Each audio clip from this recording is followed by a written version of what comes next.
second poem today, Keeping Quiet. अच्छा ध्यान दो, Keeping Quiet जो टाइटल है नारायणों, जिसके पास एनसीईआरटी है उसको नहीं मिलेगा, जिसके पास एनसीईआरटी है वो देख सकता है। इसके ठीक ऊपर एक बड़ा खूबसूरत चित्र बना हुआ है, अर्थ का चित्र है और अर्थ के ऊपर कई सारे लोग एक साथ समूह में खड़े हैं। ये चित्र ध्यान से देखोगे, this is a symbol of वसुधैव कुटुंबकम। पूरी धरती ही एक परिवार है और परिवार में हम क्या करते हैं, किसी बात पे लड़ते झगड़ते हैं तो फिर एकजुट हो जाते हैं, यही होता है ना। तो ये सिंबल वही बता रहा है। और कीपिंग क्वाइट जो पोएम है, पोएट क्या बताने की कोशिश कर रहा है, and now try to understand. ये कविता, ये ये पोएम तब भी सिलेबस में थी जब हम तुम्हारे उम्र में थे, यानी अपने विद्यार्थी जीवन में हमने भी ये कविता पढ़ी है। 2010 की बात है, 14 साल पहले। तो 14 years ago this poem was relevant, यानी इसका महत्व था, ये कविता प्रासंगिक थी। और आज तुम पढ़ रहे हो तो आज भी ये कविता कैसे प्रासंगिक है, क्योंकि देख रहे हो, अगर प्लीज डोंट टॉक, अगर अभी भी एनसीईआरटी खोल रहे, कहाँ खोल रहे हो? एनसीईआरटी है तुम्हारे पास? नहीं है, कोई बात नहीं। तो यानी ये कविता आज भी प्रासंगिक क्यों है? मैंने कहा कि अगर दुनिया की चीजें, दुनिया की बातों को थोड़ा सा ध्यान दो, सुन लो, पहले ध्यान से सुन लो। देख रहे हो कि क्या चल रहा है दुनिया में। कहीं अफगानिस्तान में तालिबान वाले शासन में आ गए और महिलाओं पर तमाम तरह के अत्याचार शुरू हो चुके हैं, वहां पर तमाम तरह की पाबंदियां लग चुकी हैं। कहीं रूस और यूक्रेन की लड़ाई चल रही है, गोलाबारी हो रही है, तो कहीं इजराइल और लेबनान, या जो भी है, एक क्या उसका नाम है, फिलीपींस, युद्ध चल रहा है। यानी कैसी आयरनिकल बात है, हम बड़े बड़े स्तर के युद्धों की बातें करते हैं, इस देश की उस देश से लड़ाई चल रही है, हमारी कौन सी लड़ाई नहीं चल रही होती? हमारा घर परिवार में इस कक्षा में देख लो, छात्राएं इस कक्षा की इतनी होनहार हैं, आपस में लड़ती रहती है, किसी से पढ़ रही है, कोई किसी के साथ बैठेगा नहीं। और सच्चाई क्या है? माटी में कहिया माटी में मिल जाएगी या मिल जाएगी, लेकिन फिर भी हमें छोटी छोटी बातों पर, अभी एक कीर्तिमान स्थापित किया उसने लड़कर के, यानी सब अपनी जगह पर लड़ रहा है, जो जिससे मिल रहा है उसी से लड़ रहा है। 12th वाले 10th वालों से लड़ेंगे, 10th वाले 9th वालों से लड़ेंगे। गांव में एक पड़ोसी दूसरे से लड़ेगा, पड़ोसी में शांति में पता चलेगा घर में पति पत्नी लड़ रहे हैं। होता है ना, ये होता है। यानी अगर ध्यान दोगे तो हर जगह किसी का युद्ध चल रहा है, और हम जैसे कुछ नासमझ लोग होते हैं, उनको कोई लड़ने को नहीं मिलता तो पुलिस लड़ते हैं। कुछ युद्ध हमारे भीतर चलते हैं, कुछ लड़ाइयां हमारे भीतर चलती हैं, कई कश्मकश, बेचैनी, एंजाइटी। क्यों है? क्योंकि हमें शांत होना नहीं आता। 2 मिनट शांत नहीं रह पाते। और कहा जाता है कि जहां 4 बर्तन रखे होंगे वहां आवाज आएगी, होगी ही। ये बड़ा स्वाभाविक है। तो पैब्लो नेरुदा जो है, जिनका पूरा नाम था, ये पेन नेम है उनका। पेन नेम क्या होता है? कोई कवि अपने लिए कोई एक नाम अलग से चुन लेता है, उसे पेन नेम कहा जाता है। जैसे मेरा नाम आपको पता है, मैंने पेन नेम अपना रखा है रवि। मेरे नाम के साथ रवि चलो मैं देखूंगा तो रवि लिखा हुआ मिलेगा। वो मेरे घर का नाम नहीं है, वो नाम मैंने खुद रखा हुआ है। तो पेन नेम वो होता है जब राइटर कोई अपना नाम खुद से रख ले लिखने के लिए, तो वो पेन नेम कहलाता है। तो पैब्लो नेरुदा पेन नेम है किसका? Neftali Ricardo Reyes Basoalto. ये पूरा नाम इतना बड़ा वाला। कहां पैदा हुए थे? चीन में पैदा हुए थे, पराल में। पैब्लो नेरुदा, तो ये पैब्लो नेरुदा उन्होंने नोबेल प्राइज जीता है लिटरेचर में 1971 में। इनकी कविताओं में ऐसे ऐसे इमेजेस हैं, ऐसे ऐसे बिंब मिलेंगे तुम्हें जो कविता को और खूबसूरत बनाते हैं और चीजों को समझने में आसान कर देते हैं। और इस कविता में क्या बात कर रहे हैं वो? In this poem Neruda talks about the necessity of quite introspection, यानी चुपचाप बैठकर खुद से बात करो, उसके बारे में बोल रहे हैं। और तुम्हें याद होगा, मैं तुम्हें पहले कई बार कह चुका हूं, मैं कई बार खुद को समय दो, कभी खुद से बातें कर लिया करो। क्यों? Creating a feeling of mutual understanding among human beings. तुम देखोगे किसी भी बात पर, किसी भी बात पर जिस पर तुम किसी से लड़ने के लिए उतावले हो जाते हो, जिस पर तुम खून खराबा करने के लिए उतारू हो जाते हो, जिस पर तुम गालियां देने के लिए उतारू हो जाते हो, उसी बात पर बैठकर चुपचाप खुद से बात करना, तो ध्यान दोगे पाओगे कुछ मिनटों की बात के बाद ये बात उतनी भी बड़ी नहीं। ये बहुत स्पष्ट बात है। मैंने पहले भी बताया था कि जैसे न्यूक्लियस होता है, नाभिक जो होता है परमाणु के केंद्र में, उसका द्रव्यमान क्या है? एक कमरे में सुई की नोक के बराबर। हम सबकी वैल्यू पूरे ब्रह्मांड में उससे भी कम है, हमारी वही औकात है। किस बात का इनको हल होता है? क्यों होता है? तो जब वास्तविकता से परिचित होंगे तब समझ में आएगा कि ये बातें उतनी बड़ी भी नहीं है जिनके लिए लड़ना मरना जरूरी है। अलग अलग कारणों से लड़ाइयां होती हैं।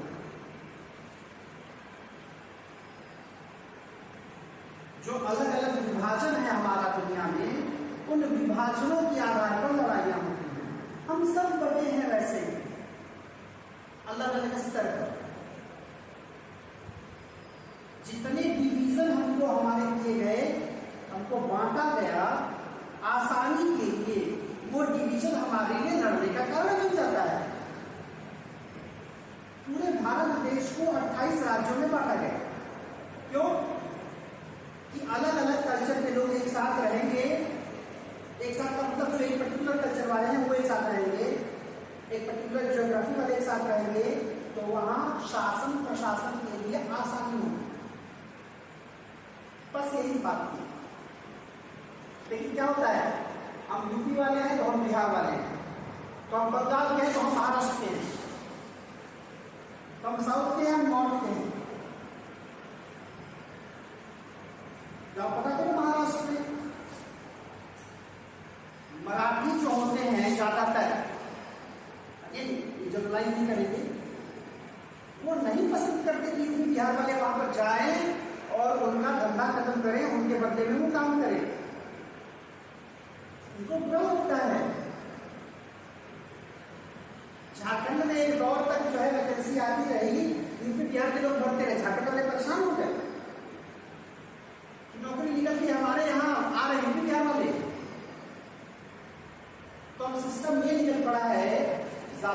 जगहों में की वैकेंसी आएगी तो एक उसमें क्लॉज डाल देते हैं, must be a resident of फला स्टेट। जैसे हरियाणा की वैकेंसी अगर आए, इस बार तो नहीं आई वैसे, भरा है उन्होंने। नॉर्मली ये होता है तो उसमें एक क्लॉज डाल देंगे कि जिस राज्य की वैकेंसी आई है वो इंसान उसी राज्य का निवासी होना चाहिए। बिहार की टीचर्स की वैकेंसी आई थी, लिखा था must be a resident of Bihar. तो इसका मतलब क्या है? इसका मतलब इस पूरे देश में आपने अपना एक अलग देश बना लिया। तो देश का मतलब क्या है?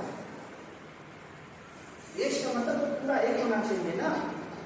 अगर अलग अलग राज्य में अपनी ये बातें, इस तरह की चीजें केवल अपने तक सीमित कर लेगा तब फिर देश के कॉन्सेप्ट का कोई मतलब नहीं है।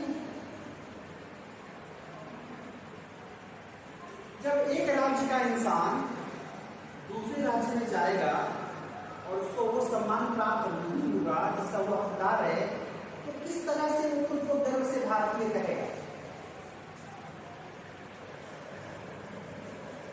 अपने यहाँ नॉर्थ में कभी मणिपुर, अरुणाचल के लोग आते हैं तो हमारे यहाँ के लोग कुछ पढ़े लिखे कुछ ना समझ लोग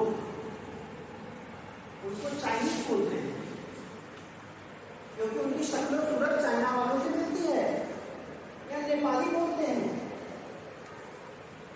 तुम अपने देश के बंदे को इस तरह से नेपाली या चाइनीज की संज्ञा दोगे तो किस हक से अपने आप को भारतीय कर दिखाने में गर्व महसूस करेगा? ज्ञान का अभाव है, हमें नहीं पता, केवल देख करके जो रिजल्ट में पहुंच जाएगा। तो यही है इंट्रोस्पेक्शन, बैठ करके इस पर सोचने की जरूरत है। और इसके लिए निर्णय कहते हैं Now will count to 12 and we will all keep still। बोला 12 तक गिनते हैं और क्या करना है? आपको शांत रहना, कुछ नहीं करना। जैसे वो मंच का प्रचार देखा होगा जो आता है, मंच या जो भी है, जो चॉकलेट का प्रचार है, कि कभी कभी कुछ ना करना भी 5 स्टार का प्रचार, कभी कभी कुछ ना करना ज्यादा फायदेमंद होता है। तो इसीलिए कभी कभी रिएक्ट ना करना ज्यादा फायदेमंद होता है। हर बात पे रिएक्ट नहीं किया जाता, हर बात पे प्रतिक्रिया नहीं दी जाती, क्योंकि हर बात हर चीज पर प्रतिक्रिया दोगे तुम्हारी ऊर्जा गलत जगह में लग जाएगी। तो बोल रहे हैं मैं 12 तक गिनूंगा, आपको क्या करना है? आपको चुप रहना है। अच्छा ये 12 ही क्यों है? इस पर बात हो सकती है, 2-4 तक क्यों नहीं, 10 तक क्यों नहीं, 12 क्यों? तो अपने हिसाब से उसकी मीनिंग निकाल सकते हो। दिन में 24 घंटे होंगे, 12 घंटा दिन, 12 घंटे रात। तो एक समय चुनिए, शांत रहना। Will count to 12 and we will all keep still for once on the face of the earth। अगर आप पूरी धरती पर एक बार, let's not speak any language, चलो डिसाइड करते हैं कि एक बार पूरी धरती पर कोई भी भाषा नहीं बोलेगा, कोई भोजपुरी, कोई बांग्ला, कोई तमिल, कोई तेलुगु, कोई कन्नड़, कोई मलयालम, कोई सिंधी, कोई गुजराती, कोई उड़िया, कुछ नहीं, चुप रहेगा। क्योंकि भाषा जैसे निकलती है वैसे ही हम अलग हो जाते हैं। इतनी बड़ी विडंबना है कि language is the medium of communication through which we connect. भाषा एक ऐसी चीज है जो हमें जोड़ने का काम करती है, यही भाषा हमें अलग भी कर देती है। हमारे सामने कोई बांग्ला बोला है, हमारे मुंह से कुछ स्लैंग निकलता है, होते बंगाली है तो क्या हुआ? कोई मराठी में बोलता है, एक एसम्पशन बन जाता है कि मराठी है। मतलब भाषा एक जुड़ाव भी लाती है कई बार, खास करके वो भाषा जो हम नहीं जानते। अब तुम भोजपुरी से अवगत हो, हिंदी से अवगत हो, तुम्हारे सामने कोई 2-4 लाइन अंग्रेजी बोलने लगे कभी अच्छी बात सोचोगे उसके बारे में, बहुत अंग्रेजी बोला था, ये चलेगा दिमाग में। तो कर रहा क्या, भाषा जो है कुछ समय के लिए let's not speak in any language, let's stop for 1 second and not move our arm so much. करा है कुछ सेकंड के लिए रुक जाते हैं, अपने हाथ पैर बहुत ज्यादा नहीं घुमाता। अच्छा ये आर्म्स, ये भी आर्म्स है हमारे, हाँ, और एक आर्म्स होते हैं हमारे वेपन्स, यानी वेपन्स का इस्तेमाल न करें, हथियारों का इस्तेमाल न करें, कुछ सेकंड के लिए उसको रोक दें। महाभारत का तरीका था युद्ध का, दिन भर युद्ध होता था, जैसे सूर्यास्त होता था सारे लोग शस्त्र रख देते थे और जाकर के एक दूसरे से मिलते थे। देखा होगा क्रिकेट वगैरह में होता है, जब मैदान में आते हैं एक दूसरे की अपोजिट में आते हैं, खूब पूरे जोशो खरोश के साथ लड़ते हैं, अपना प्रदर्शन करते हैं, और एक समय आता है जब दोनों के अपने हाथ मिलाते हैं, कोई एक हारता है कोई जीतता है, बाकी लोग सारे लोग गले मिलते हैं, खेल रहा हूं। लेकिन यहां क्या है, किसी बात पर लड़ाई हुई, किसी बात पर बहस हुई, न तो बात करनी है और न ही साथ बैठना है। बात बात पर ईगो, बारहवीं वाले खूब मेंटेन करते हैं। एक बड़ी समस्या जो सालों से चली आ रही है, इस कक्षा में कुछ लोग इतने बड़े हैं उनको झाड़ू खाने में शर्म आती है। उनको लगता है कि हम बहुत बड़े हैं, हम ये काम करें, ये करने आते हैं विद्यालय। तो विद्यालय आप अगर सफाई करने नहीं आते तो गंदा करने भी नहीं जाना चाहिए, लेकिन आप आएंगे तो बाहर से गंदगी तो लाएंगे ही। जब आएंगे तो आपकी टीचर से गंदगी तो आएंगी ना, तो वो क्यों करने फिर आप, और अपनी कक्षा अपने हाथों साफ करने की पोजीशन में है। थोड़ी कहा जा रहा है चलिए आप बाथरूम साफ करिए, कहा जा रहा है, नहीं कहा जा रहा है। अपनी कक्षा अपनी जगह जहां बैठना है उसको साफ कर देंगे। इतनी चुनौतियां, इतनी एक्सक्यूजेस, बाप रे बाप। इसे कभी लगता है कि बुद्धिहीन रहना ज्यादा अच्छा होता है। जब उनसे बुद्धि हो जाती है ना, समस्या ये है, हम सबके साथ ही समस्या है, थोड़ी सी बुद्धि हो जाती है, अधिकार ज्यादा दिखता है, कर्तव्य नहीं दिखते। हमें क्या मिलना चाहिए, हमारे साथ कैसा ट्रीटमेंट होना चाहिए, ये चीजें हमें पता होती है, लेकिन हमें कैसे पेश आना चाहिए हमको नहीं पता। कर्तव्य भूल जाते हैं, अधिकार याद हो जाते हैं।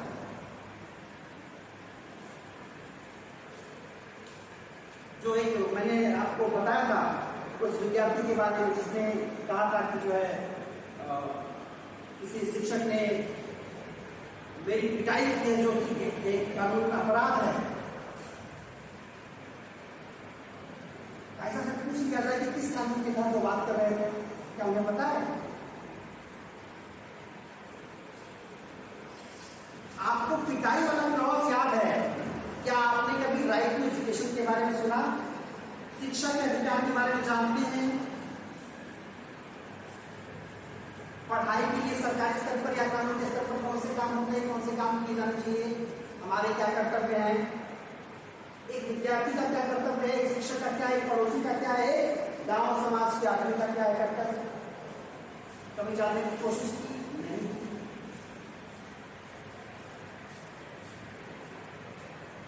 बस ये पता है कि कौन सा कानून जो है हमारे फेवर में बात करता है, बस।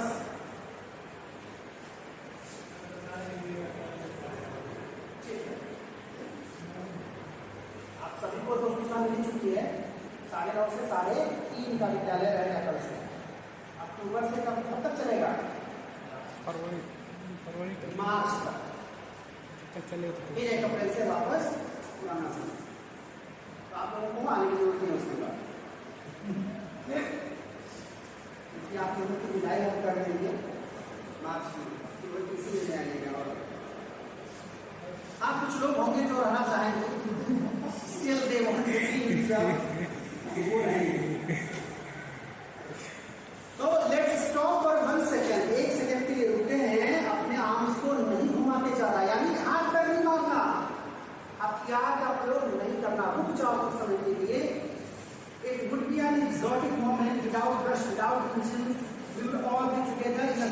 स्ट्रेंथनेस, वो मोमेंट कितना खूबसूरत होगा। अचानक सब कुछ रुक सा जाएगा, कोई रश नहीं, कोई इंजन कहीं नहीं चल रहा, एकदम शांत, एक अजीब तरह की शांति। मैं आपको बताऊं, कोरोना जब आया था, जब हर जगह लॉकडाउन लगा था, आसमान इतना साफ हो गया था, न कहीं कोई बस चल रही है, न कहीं कोई गाड़ी चल रही है, कहीं से कोई धुआं नहीं। स्थिति ये हो गई थी, सब कुछ एकदम शांत, सड़कें पूरी हाईवे एकदम खाली दिख रहे थे। मतलब कुछ समय के लिए जानवरों को लगा कि ये क्या हो गया, और कई जगहों पर देखा गया तो पूरी सड़कों पर कुछ जानवर बाहर निकल के आते हुए दिखाई दिए। उनको लगा होगा कि कुछ दिनों के लिए हमारी दुनिया हमको वापस मिल गई क्या। ये बहुत इंटरेस्टिंग बात नहीं है। हमने जहां भी सड़कें बनाई, बड़े बड़े हाईवेज बनाए हैं, कहीं ना कहीं वहां पर पहले क्या रहा होगा, जंगल रहा होगा। हमने काटा, सड़कें बनाई, हम दिन रात गाड़ियां चला रहे हैं, बहुत रेयरली कोई जानवर दिख जाता है, बहुत रेयरली। की बात ना करें, नहीं तो हाईवेज पर बहुत रेयरली कोई जानवर दिखता है। क्यों? इतनी स्पीड है, इतना रश है, उनको भी पता है कि यहाँ आना इंसान जाने से डरता है। आप कभी हाईवे पर टू व्हीलर से जाइए, पता चलेगा, जाने लायक नहीं है, सच है, खतरा अभी है पैदल वालों के लिए, उसके लिए। तो जानवर कहां से आएगा? तो ऊपर आएंगे, जब सब कुछ शांत हो जाएगा तो वो मोमेंट बड़ा एक्सोटिक होगा, बड़ा प्यारा होगा, बड़ा अनोखा होगा, सब कुछ ऐसे शांत होगा, ऐसा लगेगा कि ऐसा कभी पहले हुआ ही नहीं। ये भी हो सकता है क्या? Fisherman in the cold sea would not harm whales. कुछ समय के लिए जो मछुआरे हैं वो मछलियां मारती बंद कर दें कुछ समय के लिए। The man getting salt would look at his hard hands. और जो समुद्र में नमक इकट्ठा करने का काम जो लोग करते हैं, उनके हाथों में छाले पड़ जाते हैं। कई बार होता है कि इंसान काम कर रहा है, उसे परवाह नहीं क्या हो रहा, लेकिन कुछ मौका उसे दे, कुछ सेकंड दे, उसे इसके बारे में सोचने के लिए, तो शायद वो अपने हाथों की तरफ देख पाए। Those who prepare green wars, wars with gas, wars with fire, will bring no survivors, would put on clean clothes and walk about with their brothers in this shade doing nothing. और कई ऐसे लोग हैं जो युद्ध भड़काते रहते हैं, युद्ध की तैयारियां करते हैं। अमेरिका जैसा देश इस पर यह आरोप करता है कि वो चाहता है कि दुनिया में युद्ध हो। क्यों? क्योंकि हथियारों का एक बहुत बड़ा मार्केट है उसके पास, एक बहुत बड़ा कह सकते हो कि प्रोडक्शन हाउस है उसके पास। अगर युद्ध होंगे नहीं तो हथियारों की खपत कहां से होगी? समझ पा रहे हो? जैसे आजकल पानी बोतल वाला आता है,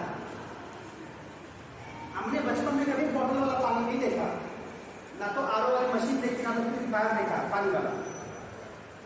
अब गांव में ये बात व्याप्त है कि पानी पीने लायक नहीं रह गया, और पीने के लिए लोग जिसके पास प्यूरिफायर वो प्यूरिफायर यूज कर रहा है, जिसके पास नहीं है वो बोतल वाला पानी ले रहा है। दो बातें, एक पानी का स्तर सच में खराब है, अगर है तो क्या वो पहले खराब है, अचानक से कैसे खराब हो गया? इसका मतलब क्या उसे खराब किया गया?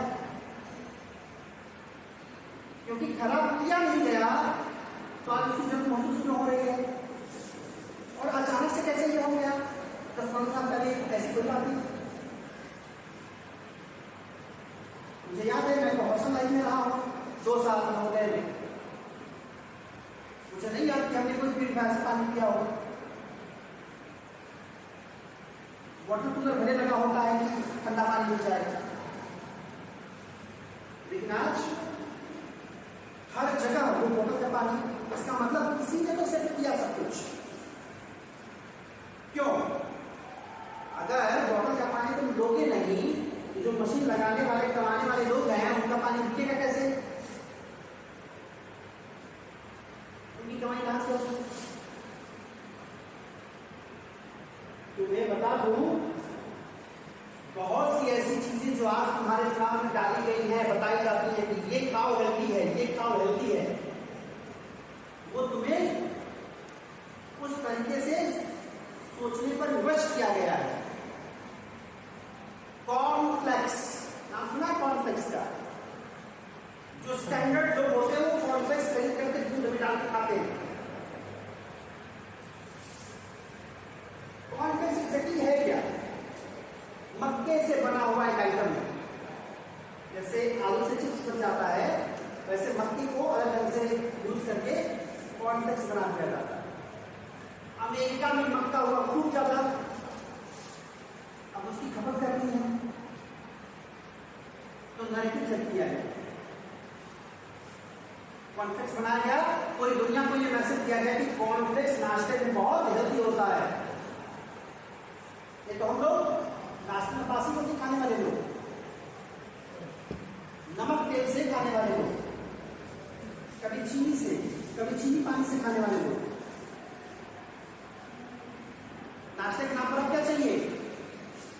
कुछ लोग कॉर्नफ्लेक्स खाते हैं, कुछ लोग दलिया खाते हैं, कुछ लोग ओट्स खाते हैं, कुछ लोग जो है चीजें जो बाकायदे पैकेट में आती हैं। एक बात जान लो, ये सच है, पैकेट की कोई भी चीज कभी भी उतनी हेल्दी नहीं होगी जितनी तुम्हारे अपने घर की कुछ भी चीज हो सकती है। लेकिन हमें तो स्टैंडर्ड बनना है। अच्छा, हमें कोई घर पर सब्जी का जूस निकाल के दे दे तो क्यों फायदा करेगा? हम मानने को कभी तैयार नहीं कि ये सूप है। वही 10 रुपए का 9 रुपए पैकेट लाएंगे, पानी घोलेंगे, सूप तैयार।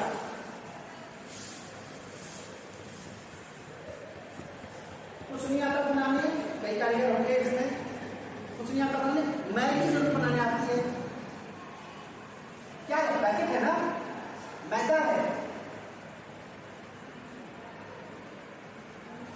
अभी हमारे यहाँ एक की बच्ची आई थी, उसको पेट में समस्या है, तो मैंने कहा डॉक्टर को दिखाने आई हो बेटा, ठीक है, लेकिन तुम्हारे साथ जो समस्या है वो ये है कि तुम मोमोज बहुत खाती हो, खूब बना के मोमोज खाती हो।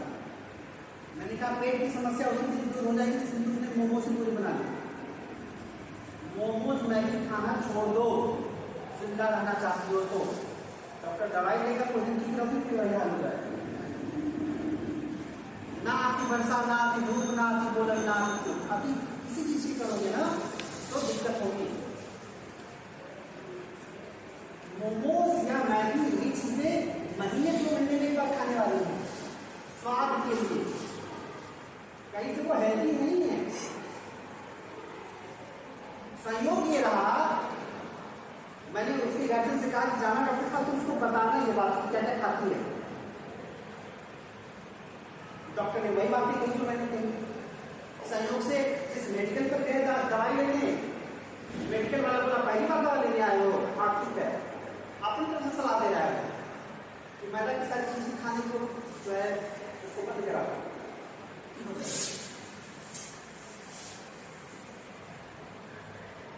तो अपनी साथ समस्या क्या है कि हम करेंगे अपने वाली, जब परेशान होंगे तो हमें लगता है कि हमारा याद क्यों रहा, डॉक्टर क्यों नहीं आ रहा, डॉक्टर से दवा लेने हो जाएंगे। हमारी हरकतें ऐसी है कि हमको सब की जरूरत है। अगर हरकतों में सुधार कर लें तो डॉक्टर की आवश्यकता नहीं पड़ेगी। ये सच है। कैसे वापस मुद्दे पर आते हैं। हाँ, तो ऐसे ही मार्केट तैयार किया जाता है। तो कुछ लोग जो है चाहते हैं कि लोग लड़ते रहें, तो कह रहा है कि कुछ लोग गैस वाला war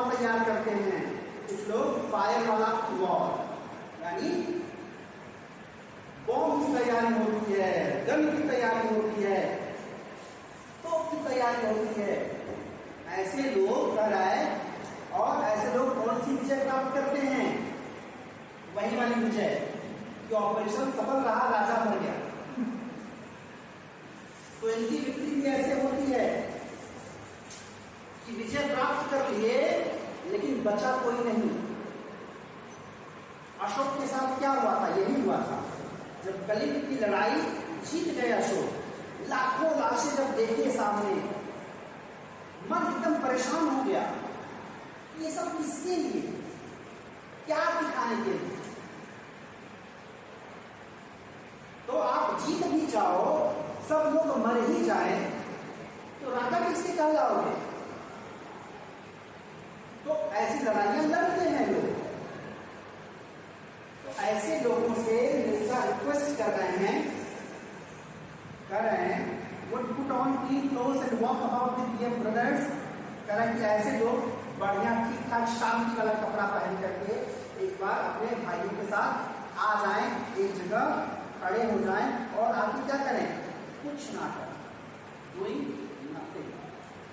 What I want should not be confused। बोला कि मैं जो कह रहा हूँ इसका कतई मतलब नहीं है मुझे टोटल इनएक्टिविटी की, सब काम धाम छोड़ के आप जो है स्थिर हो जाए कि आप काम करना ही छोड़ दें। मैं ऐसा नहीं कहना चाह रहा। क्या कहना चाह रहा?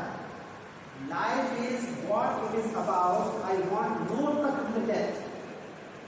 जिंदगी जैसी है वैसी तो है, क्या चाहिए मुझे? मैं चाहता हूं no truck death. If we were not so single-minded about keeping our lives moving, but once could do nothing, perhaps a huge silence might interrupt this sadness। जब हम सिंगल माइंडेडनेस हो जाते हैं तो हम केवल अपने बारे में सोचते हैं, कौन बन रहा है कौन जीता है, फर्क नहीं पड़ता। कह रहा है वो नहीं होना चाहिए, क्योंकि हमें फर्क नहीं पड़ता, इसका मतलब हम सोच नहीं रहे। तो मैं बस ये चाह रहा हूं कि हम रोक करके 1 मिनट पूरा सोच लें, इंट्रोस्पेक्ट कर लें। 1947 में जब देश आजाद हुआ था, जिन्हें सूचना नहीं होती, मैं बता दूं, उस दौरान भारत से पाकिस्तान के बीच ट्रेन चला करती थी।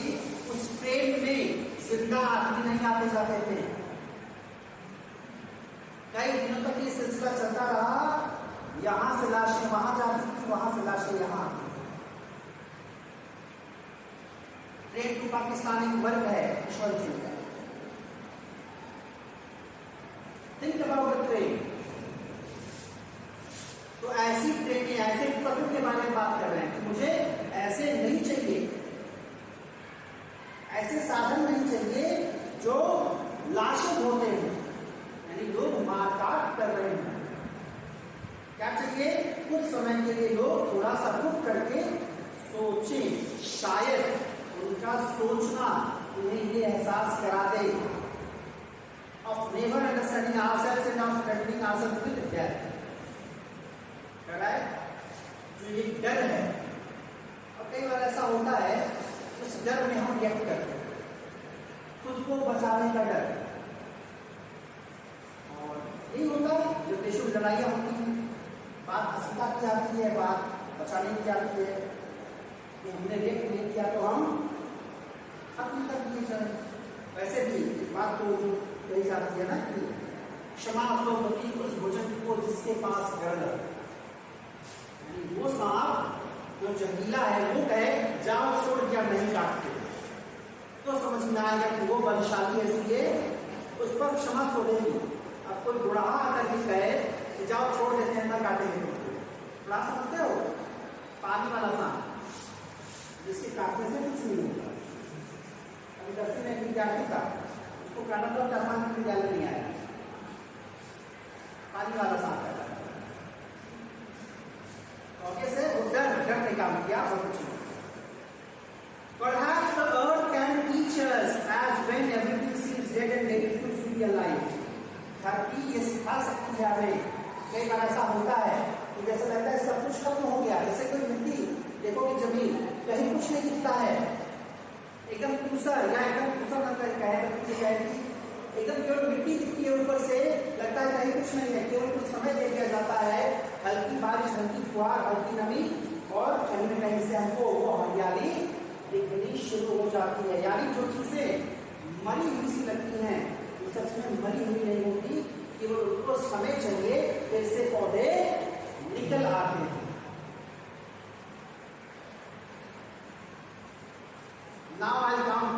up to 12 when you quiet and idle go. अगर फिर से 12 तक गिनता हूं, मैं गिनूंगा और आप शांत रहेंगे और मैं चला जाऊंगा। मतलब कुल मिलाकर के उद्देश्य क्या है कि कोई भी काम जो हम करते हैं, जैसे कहा जाता है ना, बोलने के बारे में कहा जाता है कि हमारी जो वाणी है, हमारी जो बोल है, वो तर्कश से निकले हुए बाण है, उनको छोड़ने से पहले सोच विचार कर छोड़ा जाए, क्योंकि एक बार संधान कर दिया तो फिर से वो वापस नहीं आए। तो कोई भी एक्टिविटी, कोई भी काम कंप्यूटर की दुनिया में ऐसा होता है, कुछ लिख के डिलीट कर दिया, फिर लगा कि नहीं चाहिए वापस, तो अनडू की दबा दिया तो वापस वो आ जाए। लेकिन हमारे एक्शन के साथ अनडू की नहीं है कि किसी को गाली दे दिया, किसी को 2 झापड़ मार दिया तो फिर से सोचे कि वो अनडू हो जाए। अनडू हो जाए मतलब अनडू, यानी जो किया वो हट जाए। ऐसा होगा? वो गाली वापस आएगी, वो मार वापस आएगा? नहीं आए। तो कुल मिलाकर के निर्भर बस इतना ही बताना चाहते हैं कि जो भी आप एक्शंस हैं, जो भी आप काम करते